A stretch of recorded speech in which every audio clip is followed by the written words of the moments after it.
ये कराची का इलाका कारसाज है। ऑफिस से छुट्टी हो चुकी थी। आमना अपने बाबा के साथ घर जा रही थी, जहां दस्तरखान पर अम्मी उसका इंतजार कर रही थी। वो एक मिडिल क्लास और काबिल लड़की थी। वालिदैन ने चिप्स और पापड़ बेचकर उसे MBA करवाया। नई नई जॉब लगी थी, सैलरी भी अच्छी थी। आमना अपने घर का सहारा बनना चाहती थी, मगर नहीं जानती थी कि आज वो जिस रास्ते पर है वो उसे घर नहीं कब्रिस्तान ले जाएगा। आमना और उसके वालिद जैसे ही कारसाज के सर्विस रोड पर पहुंचे, 26 साल की लड़की आमना और 50 साल के उसके वालिद आरिफ सर्विस रोड पर बेजान पड़े थे। दूसरी तरफ 7 करोड़ की सफेद लैंड क्रूजर उल्टी पड़ी थी, जिसका ड्राइवर पहले 2 बाइक और एक कार वाले को उड़ा चुका था। आमना और उसके वालिद आरिफ उसका तीसरा शिकार थे। लोगों को लगा कि ड्राइवर भागने की कोशिश करेगा, इसलिए वो लैंड क्रूजर की तरफ दौड़े, मगर वहां तो कहानी ही कुछ और थी। 2 लोगों की जान लेने वाली ये लड़की नताशा तो फख्र से मुस्कुरा रही थी, लेकिन क्यों? क्या नताशा की आमना से कोई पुरानी दुश्मनी थी, बदला लेना था, या फिर जायदाद का मसला था? भाई, नताशा तो आमना को जानती तक नहीं थी, तो फिर उसके चेहरे पर ये इत्मीनान और इस्माइल क्यों थी? अगर मैं तुमको इसके हस्बैंड दिखाऊं ना, और अपने घर में से तुमको इसकी तस्वीरें निकाल के दिखा दूं, तुम शॉक्ड हो जाओ आज ये बंदी क्या है। ये आरफा है। शक्ल मैं इसकी आगे जाकर रिवील करूंगा। यकीन करो, जैसे तुम इसकी बातें सुनकर शॉक्ड हुए हो ना, वैसे ही इसे देखकर भी परेशान हो जाओगे। मगर अभी ये जान लो कि मेरी ये डॉक्यूमेंट्री नताशा पर नहीं, बल्कि उस पर है जिसने नताशा के माइंड को कंट्रोल किया हुआ था। वरना कौन 3 बाइक्स और एक गाड़ी वाले को उड़ाकर 2 इंसानों को जान से मारकर इतने मजमे में ऐसे मुस्कुराता है? वो जो बदला लेना चाहे, या फिर वो जो पागल हो। लेकिन नताशा ना पागल थी और ना ही उसे कोई बदला लेना था, बल्कि उसके दिमाग में वो वायरस था जो फैसला करने की और खुद पर काबू रखने की सलाहियत को खा जाता है। और ये वायरस सिर्फ नताशा के दिमाग को नहीं, बल्कि पाकिस्तान के पढ़े लिखे लाखों दिमागों को भी खा रहा है। ये हाइपर करेगी, एक्साइटेड करेगी, एक्टिव करेगी। बंदा अपने आप को बड़ा एनर्जेटिक फील करता है। 4-4 दिन 5-5 दिन ना सोता था, ना खाता पीता था। प्लेजर तो मिलता ही मिलता है, आदमी बहुत खुशी महसूस करता है क्योंकि डोपामिन रिलीज होता है। जो मेरी जीने की जो ख्वाहिश थी ना, कम हो गई थी ना, मुझे वापस अच्छा लगा सब कुछ ना। मैं बहुत एक्टिव हो गया, मुझे हर चीज का मजा आने लग गया। एक एसेंशियल जैसे स्वीट सा एक जैसे नहीं आता, मुझे बड़ा अच्छे बजेस आ गए थे, तो मुझे अच्छा लगा जैसे कोई ठंडा ठंडा कोई चीज मेरे अंदर था ना। हमारे पास अमूमन देखा गया कि अराउंड 20 लेट 20s और अर्ली 30s के बहुत सारे लोग होते हैं जो आइस में मुब्तला होते हैं। शुरू उन्होंने नशे से क्या था, और अब वो शिज़ोफ्रेनिया के पेशेंट्स हैं। अब वो कोई काम वाम निकाला, लेकिन उन्होंने MBBS क्या हुआ था बाकायदा। बारिश हुई ना तो मुझे लगे कि मैं बारिश बरसा रहा हूँ, मेरे इशारे पे बारिश हो रही है। मुझे एक टाइम में एक ऐसी आइस दी गई थी रजा, जिससे मेरा कलर फ्लॉलेस हो गया था, पिंक फ्लॉलेस। मैं लाइक एक खुद आइस बनी हुई थी। वैसे तो हर नशा ही खतरनाक है, मगर आइस इन तमाम नशों की माँ है, क्योंकि ये नशा गम भुलाने, दुनिया से बेखबर हो जाने या रियलिटी से दूर जाने के लिए नहीं, बल्कि एक्टिव होने के लिए, कॉलेज या यूनिवर्सिटी में टॉप करने के लिए, डॉक्टर्स या इंजीनियर बनने के लिए और अच्छा परफॉर्म करने के लिए यूज किया जाता है। यानी ये सिर्फ नशा नहीं बल्कि दवा भी है। ये सिर्फ मजा नहीं बल्कि बिग सोर्स ऑफ एनर्जी भी है। जिसको अलर्ट, एक्टिव और एनर्जेटिक होना होता है, वो उसको यूज करता है। ऐसे ऑफिस बेयरर्स या ऑफिस वर्कर्स जिनको ऑफिस में बहुत देर तक बैठ के काम करना पड़ता है, जगाने के लिए, एक्टिव रहने के लिए, एनर्जेटिक फील करने के लिए, वो फिर ये आइस यूज करते हैं। अब सोचिए, पाकिस्तान में वो कौन से लोग हैं जो ज्यादा देर तक जागते हैं? कॉल सेंटर्स और सॉफ्टवेयर हाउसेस में जॉब करने वाले, फ्रीलांसर्स जो पाकिस्तान में बैठकर अमेरिका और UK के टाइम जोन पर काम करते हैं, मीडिया वर्कर्स या फिर डॉक्टर्स। जी, आपको सुनकर ये हैरत होगी कि डॉक्टर्स तक इस लत में पड़ जाते हैं। और वो बेसिकली मतलब डॉक्टर्स थे और मतलब लड़कियां थी, उसकी वजह से उनका कैरियर भी ख़त्म हो गया। ने 2 बहनें थी, वो नशा करती थी, तो नशा करने की वजह से उनको शिज़ोफ्रेनिया हो गया। तो उन्होंने MBBS क्या हुआ था। अच्छा, वो जो आइस के नशे में गई तो उनको शिज़ोफ्रेनिया हुआ। शिज़ोफ्रेनिया जब हुआ तो उनकी फंक्शनलिटी डिटोरिएट हो गई, यानी वो डिसफंक्शनल हो गए, जॉब से गए, जॉब ख़त्म हो गई। और आज भी मेरे पास वो आते हैं, उनकी एज भी अब 40+ हो गई है दोनों बहनों की। ठीक है, और वो मतलब घर पे ही हैं, आइसोलेटेड हैं और अभी तक वो मेडिसिन पे हैं। एक ट्रक ड्राइवर से लेकर MBBS का स्टूडेंट रातों में जागने के लिए, अच्छे मार्क्स के लिए, कोई एम्प्लॉय सैलरी में इंक्रीमेंट के लिए, खुद को एक्टिव रखने के लिए आइस यूज करता है, बगैर ये सोचे समझे कि कुछ वक्त की कामयाबी और सेटिस्फेक्शन की कीमत उसकी पूरी जिंदगी है। चलो तुम्हें एक चीज दिखाता हूँ। ये थी आरफा, ये इसकी ओल्ड पिक्चर्स हैं, नई भी दिखाऊंगा, सब्र करो। माँ बाप की एक लौती बेटी, अच्छे खानदान की, रुपए पैसे किसी चीज की कमी नहीं, वालिदैन ने लाड से पाला, शादी की, बच्चे हुए मगर रिश्ता ना चल सका और शादी टूट गई। जब शादी टूटी तो आरफा डिप्रेशन में चली गई, और अमीर तो डिप्रेशन में भी पार्टीज ही करते हैं भाई। आरफा की दोस्त उसे डिप्रेशन खत्म करने के लिए ऐसी ही एक पार्टी में ले गई। जब हम गए अंदर तो वो उनके पास चीज़ें पड़ी हुई थी, तो वो कहने लगे कि आप ट्राई करो। तो मैंने कहा ऑब्वियस, मैंने कहा मैं देखती हूँ, ट्राई करती हूँ क्या चीज़ें, क्योंकि उस वक्त मैं हैश पी रही थी, मुझे चर्स वगैरह पीनी थी। फिर बस उसने मुझे एक ड्रैग दिया उसने मुझे। उसके बाद जब मुझे दोबारा नीड हुई, मैंने कहा आप मुझे एक और ट्राई करवाओ। और ऐसे आइस आरफा की जिंदगी में सबसे अहम हो गई, इतनी अहम कि उसके लिए आरफा ने सब कुछ कॉम्प्रोमाइज कर दिया, फैमिली, रिश्ते, सब कुछ। वो लड़की जो महलों में रहती थी, प्रोटोकॉल में घूमती थी, जिसे किसी चीज की कमी नहीं थी, वो कहाँ आ गई और किस हाल में है, ये सब मैं आपको थोड़ी देर में जब बताऊंगा तो आपकी आंखें खुली की खुली रह जाएंगी। मगर पहले ये जानते हैं कि आइस है क्या और आई कहां से। असल में आइस किसी ने बनाई नहीं बल्कि गलती से बन गई। बात है 1893 की। एक जापानी साइंटिस्ट नागाई नागायोशी एक पौधे एफेड्रा पर रिसर्च कर रहा था। वो ये जानना चाहता था कि इस पौधे में ऐसे कौन से केमिकल्स हैं जो सांस लेने में मदद देते हैं और ह्यूमन बॉडी पर क्या इम्पैक्ट डालते हैं। उसी रिसर्च के दौरान नागाई नागायोशी ने एक नया कंपाउंड बना डाला जिसे हम आज मेथएम्फेटामिन यानी आइस कहते हैं। शुरू में तो इसे दवा के तौर पर यूज भी किया गया, मगर जब डॉक्टर्स को पता चला कि ये चीज दिमाग पर बहुत गहरा असर डालती है तो इसे फौरी तौर पर रोक दिया गया, मगर तब तक देर हो चुकी थी।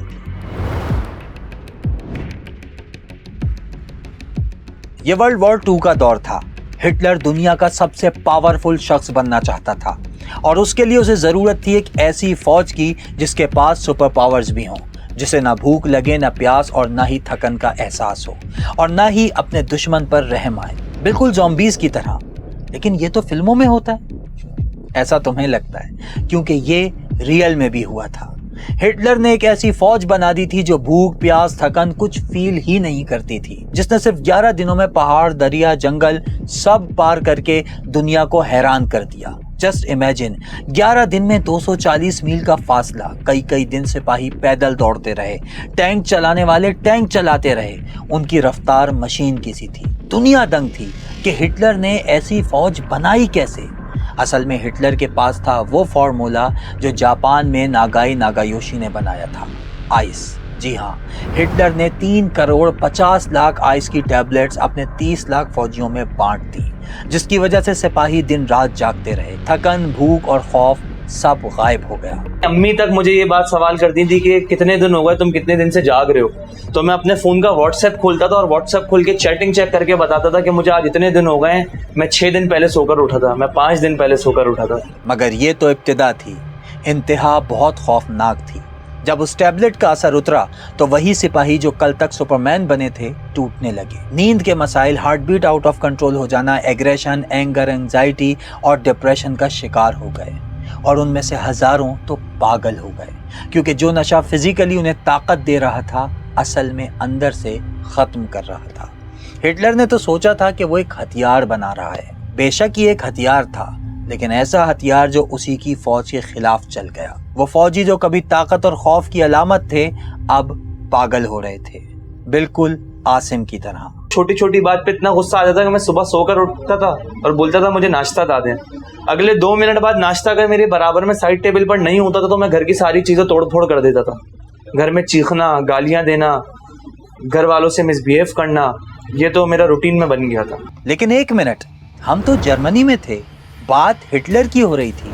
आइस जापान में इन्वेंट हुई तो अचानक पाकिस्तान कहाँ से आ गया? आइस पाकिस्तान में कब और कैसे आई? पड़ोस से।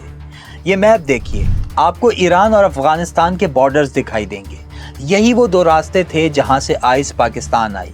ईरान बरसों से इस नशे का मरकज था। 2007 में पाकिस्तान में आइस का पहला केस सामने आया, मगर तब तक ये सिर्फ अमीरों का नशा था, बड़े शहरों, बड़े इलाकों और महंगे तालीमी इदारों का। ये इतना एक्सपेंसिव था कि आम आदमी इसके करीब भी नहीं भटक सकता था। मगर फिर गेम चेंजर बना अफगानिस्तान, क्योंकि अफगानिस्तान के पहाड़ों में एक जंगली पौधा उगता है, वही पौधा जिस पर 1893 में जापानी साइंटिस्ट नागाई नागायोशी रिसर्च कर रहा था, एफेड्रा। दहाइयों से ये पौधा अफगानिस्तान में बेकार पड़ा था, मगर 2015 के करीब वहां भी किसी को ये पता चल गया कि उस पौधे से वो केमिकल निकाला जा सकता है जिससे आइस बनती है। यूं 2018 तक अफगानिस्तान की ज्यादातर खुफिया फैक्ट्रियां इसी पौधे पर चल पड़ी। ना महंगी दवाइयां मंगवानी पड़ती और ना ही कोई और कॉम्प्लिकेशन, बस पौधा तोड़ो, सुखाओ और नशा बना लो। रिजल्ट ये निकला, जो नशा कभी हजारों में बिकता था अब सैकड़ों में मिलने लगा, सस्ता, आसान और बेतहाशा। अफगानिस्तान से ये केपी आया और वहां से पूरे मुल्क में फैल गया। कीमत गिरने लगी और डिमांड बढ़ने लगी। आइस जो कभी 1 ग्राम 5,000 रुपए की थी, अब 500 में मिल रही थी। ऐसे ये एलीट से मिडिल और गरीब क्लास तक पहुंच गई। यूनिवर्सिटीज, हॉस्टल्स, शादी, कॉन्सर्ट और म्यूजिक नाइट्स में भी यूज होने लगी। जगह जगह मिल रही है, गलियों गलियों में लोग बेच रहे हैं। लड़के डीलर बने हुए हैं, लड़कियां डीलर्स बनी हुई हैं। गली में, रोडों पे, हर छोटी छोटी जगहों पे अड्डे बने हुए हैं। मिल रही है इजीली, कोई इतना मुश्किल नहीं है। अब तो जहाँ तक मुझे ऐसा लगता है कि चर्च मिलना मुश्किल हो गई है, आइस ज़्यादा आसानी से मिल रही है। पुलिस पकड़ती है इनको चालान भी होते हैं, सब बेल आउट हो जाते हैं। इसी तरह से आप अगर हिस्ट्री में देख लें, मैं हाल ही का भी केस बताऊं, यार मकान वाले जो एक पूरा सीन हुआ था जिसके अंदर ड्रग्स का इन्वॉल्वमेंट हुआ, तो वीड नाम का एक नशा बड़ा हाईलाइट हुआ था। बहुत बड़ा क्रैकडाउन स्टार्ट हुआ, बड़े बड़े लोगों के बच्चे, बड़े बड़े आर्टिस्टों के बच्चे इसके अंदर पकड़े गए, सब के सब बेल आउट हो गए। इस माफिया की क्वालिटी देख लें, जो ही एक रास्ता बंद होता है ये दूसरा रास्ता क्रिएट कर लेते हैं। आइस मिलना कितना आसान? बहुत आसान। आपके पास लड़की होगी, आपको आइस कहीं ना कहीं से मिल जाएगी। आपके पास एक फ्लैट होगा, आपको नीचे आपको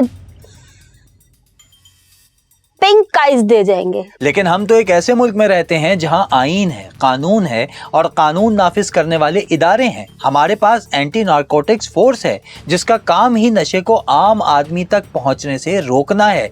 तो फिर ये इस तरह खुलेआम कैसे बिक रही है? क्रैक जो कोकेन से बनता है उसके मुकाबले में खासा सस्ता नशा था। समझ लें दोनों की जो, अगर हम उसकी पैसों की बात करें तो तकरीबन 100% का, 1000% का डिफरेंस था। अनफॉर्चुनेटली ये यंगस्टर्स में बहुत ज़्यादा पेनिट्रेट कर गया था, यूनिवर्सिटीज़ में एंटर हो गया था। अच्छा, ये कोई लोकल यूनिवर्सिटी, जो प्राइवेट बड़ी हाई एंड यूनिवर्सिटीज़ है, वहाँ पे बच्चियों में कुछ ऐसे गैंग्स से 1000-1500 रुपये का ग्राम मिल जाया करता था, तो लोगों ने इसका यूज़ बहुत शुरू कर दिया। हमने ये डॉक्यूमेंट्री बनाई थी जिसमें मैं खुद कई इलाकों में गया और मैंने देखा कि वहाँ खुलेआम नशा बिक रहा है, ऐसे जैसे किसी यूटिलिटी स्टोर पर सेल लगी हो। ना पुलिस का पता था और ना ही एंटी नारकोटिक्स फोर्स का, जबकि इन दोनों इदारों को तनख्वाह हम अपने टैक्स के पैसों से इसलिए देते हैं ताकि हम और हमारे बच्चे नशे और नशइयों दोनों से महफूज रहें। खैर, यहाँ एक साहब का जिक्र करना भी जरूरी है। किसी को भागने का मौका नहीं दिया जाएगा। ग्रैंड ऑपरेशन, नशा कर रहे थे, बंकार हुआ है, बंकार हुआ है, ग्रैंड ऑपरेशन। ये साहब पुलिस को लेकर जगह जगह नशइयों को पकड़ते दिखाई देते हैं, मगर आज तक इनको किसी नशे के अड्डे पर छापा मारते नहीं देखा गया, किसी नशे के ठिकाने को बंद कराते या उसे आग लगाते नहीं देखा गया। क्यों? क्या नशई पकड़ने से नशा खत्म होगा या फिर नशे के अड्डे बंद करने से? ये फैसला मैं आप पर और इन साहब पर छोड़ता हूँ, मगर एक सवाल का जवाब देना बहुत जरूरी है कि कराची में आखिरी आइस आती कहाँ से? मेनली जो यहाँ पर आई थी, ये बलूचिस्तान और अफगानिस्तान के रास्ते से आके एंटर होना शुरू हुई थी, जो कि बलूचिस्तान के रास्ते यहाँ पे आना शुरू हुई। अफगानिस्तान में भी कुछ इसके ऐसी वो बना ली गई थी, क्योंकि ड्रग्स का एक बहुत पुरानी हिस्ट्री है जो कि वहाँ से ऑपरेट होती है। पाकिस्तान के लिए मेनली जो सबसे ज़्यादा प्रॉब्लमेटिक रहा है वो अफगानिस्तान रहा है जब ड्रग्स की बात आती है। ये वहाँ पर भी इसकी जो है ना लैब्स बनाई गई थी और फिर वहाँ से यहाँ पर ही आना शुरू हो गई थी। और जाहिर बात है क्योंकि कराची की मार्केट बहुत बड़ी है, लोग बहुत ज़्यादा हैं, पैसे भी खर्च कर रहे होते हैं, नशे के आदि भी जाहिर बात है लोग बहुत सारे हैं, बड़ी तादाद में हैं, और उसी तरह से ये चीज़ आगे करके फिर आगे तक बढ़ना शुरू हो गई। और पता है सबसे खतरनाक बात क्या है?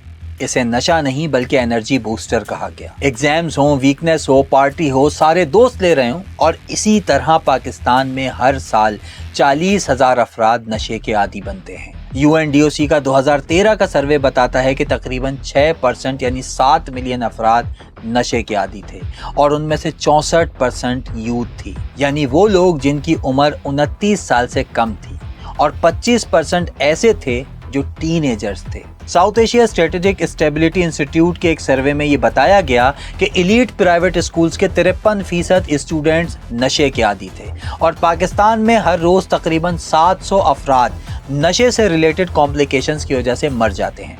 यानी अगर ये नंबर ठीक है तो क्या नशे से होने वाली डेथ्स दहशतगर्दी से होने वाली अमवात से भी ज्यादा है? पेरेंटिंग में लोगों के पास अपने बच्चों के लिए उस तरह से टाइम भी नहीं है। ज़्यादातर हम अपने बच्चों को बिजी करने के लिए गैजेट्स में लगा देते हैं। इसके बाद वो जो एक गैप आ जाता है पेरेंट्स का बच्चों के साथ, बच्चे को अगर किसी से शेयरिंग करनी है तो उसको कोई नहीं मिलता, उसके फ्रेंड्स हैं। इन सब चीज़ों में बच्चा आहिस्ता आहिस्ता गलत चीज़ों में पड़ जाता है। कब, जब, और फैमिली को तब पता चलता है जब नुकसानात एक्सट्रीम पे चले जाते हैं। एक लड़का नाइट शिफ्ट में जॉब करता है, घर वालों को लगता है मेहनत कर रहा है, 2-2, 3-3 दिन जाग रहा है, बहुत जिम्मेदार हो गया है, मगर वो ये कर कैसे रहा है इससे सब बेखबर होते हैं, क्योंकि हर नशे की तरह आइस की लत भी लगती है गैदरिंग से। अब वो लड़का नाइट शिफ्ट में जाता है, जॉब करता है, 4 दोस्तों में से कोई एक दोस्त इस नशे का आदी होता है तो वो तीनों को लगा देता है। मेरा पड़ोसी था तो उसने मुझे कहा कि बस ये सारे ऐसे ही हैं, तू भी फकीर बंदा है, मैं फकीर बंदा हूँ, दोनों मिल जाते हैं साथ बस। तो उसके घर में उसने एक बैठक रखी हुई थी, तो उधर मेरी ये रूटीन बन गई थी कि मैं सुबह ऑफिस जाने से पहले उधर जाता था, पहले पी के ऑफिस जाता था, फिर ऑफिस का ब्रेक मिलता था 1 बजे, फिर उसके पास जाता था, फिर पी के फिर ऑफिस जाता था, फिर ऑफिस छुट्टी करने के बाद फिर उसके घर जाता था, फिर पी के फिर घर जाता था, फिर रात को 11 बजे फिर पीने जाता था, उसके बाद फिर घर आता था। दूसरा रीजन प्रेशर, जो अक्सर बच्चों पर होता है कि अच्छे मार्क्स लाओ, अच्छी जॉब करो, फलां का बेटा टॉपर है, फलां की बेटी को फुल ब्राइट स्कॉलरशिप मिल गई है, तुम्हें भी खानदान का नाम रोशन करना है। दूसरों से आगे निकलने के लिए वो बच्चा कब खुद को ही पीछे छोड़ देता है किसी को मालूम नहीं होता। तीसरा रीजन डिस्टर्ब्ड फैमिली तो बल्कि हर तरह की साइकोलॉजिकल या साइकेट्रिक इशू में मेन रोल प्ले करती है, स्टार्टिंग फ्रॉम डिप्रेशन। अब फिर मिसाल देता हूँ आपको, एक फैमिली है, उसमें इधर एक डिप्रेसिव माहौल है, एक लड़का या लड़की है वो डिप्रेशन में, मैंने बताया ना कि ये हाइपर करती है, एक्टिव करती है, तो जो बंदा डाउन हो रहा है, डिप्रेस हो रहा है, वो अपने आप को हाई करेगा ना।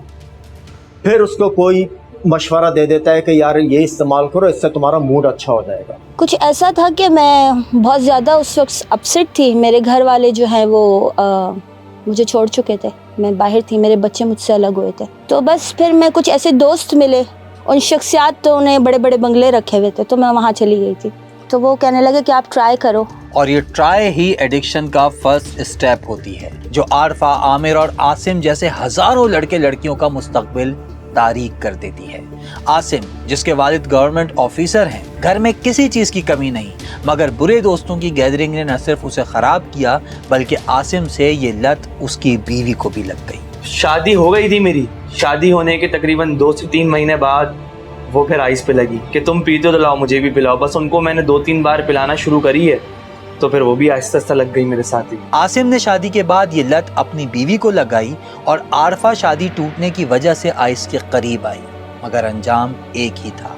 आसिम, आमिर, आरफा या कोई भी हो, अमीर, मिडिल क्लास या गरीब, कोई भी हो, अंजाम एक ही है। हो सकता है एक वेल्दी रिची बंदा, लड़का लड़की आइस यूज़ करे, उनके ऊपर पहले इफेक्ट हो जाए, और एक झोंपड़े में रहने वाला गरीब है, उसकी बॉडी पे बाद में इफेक्ट हो। इफेक्ट दोनों पे होगा। जब ड्रग जा रही है, ये इवन खाना आप खा रहे हैं, खाना ये नहीं देखता मैं अमीर के पेट में जा रहा हूँ, गरीब के पेट में जा रहा हूँ। ड्रग जा रही है बॉडी के अंदर, वो ये नहीं देखती मैं डिफेंस में रहने वाले के अंदर जा रहा हूँ या किसी गरीब लोकेशन पर रहने वाले, उसने अपना इफेक्ट वही करना है। यार, जब आइस पीने से अमीर और गरीब को सेम फीलिंग्स मिलती हैं तो नुकसान अलग क्यों होगा?